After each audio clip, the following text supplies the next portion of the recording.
શ્રી રામ.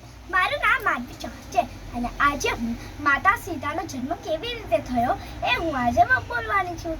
ચલો આપણે સ્ટાર્ટ કરશું. બહુ સમય પહેલાંની વાત છે. મિથિલામાં બહુ વર્ષથી વરસાદ નહોતો થતો. એ લીધે ત્યાં દુકાળ પડી ગઈ હતી.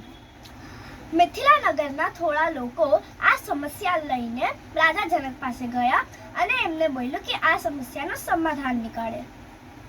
રાજા જનકે આ વિષય પર થોડા ઋષિમુનિઓ સાથે પણ વાત કરી. ઋષિમુનિઓએ કીધું કે રાજા જનક ખેતરમાં જઈને ખેતરને ખેડે એટલે ઇન્દ્રદેવ એમના પર પ્રસન્ન થશે અને આ સમસ્યાનું સમાધાન નીકાળવામાં એમની મદદ કરશે. રાજા જનકે વિચાર્યું અને એક દિવસ રાજા જનક ખેતરમાં જઈને ખેતર ખેડ કરવા લાગ્યા.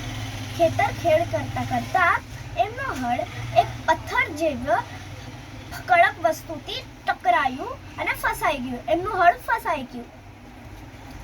રાજા જનકે એમના સૈનિકોને કીધું કે આ જગ્યા પર ખોદી કરે.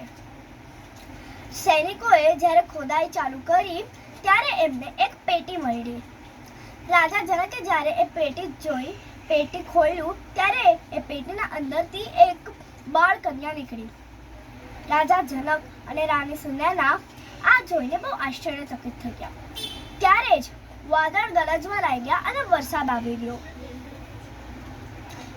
આવી ગયો. પછી મિથિલા નગરના બધા લોકો ખુશ થઈ ગયા અને નાચવા લાગ્યા. રાજા જનકે એ પેટીમાંથી નીકળી હુઈ કન્યાને એમની પુત્રી માનીને એમનું નામ સીતા રાખ્યું. મિત્રો, આવી રીતે સીતા માતાનો જન્મ થયો. જય સિયારામ.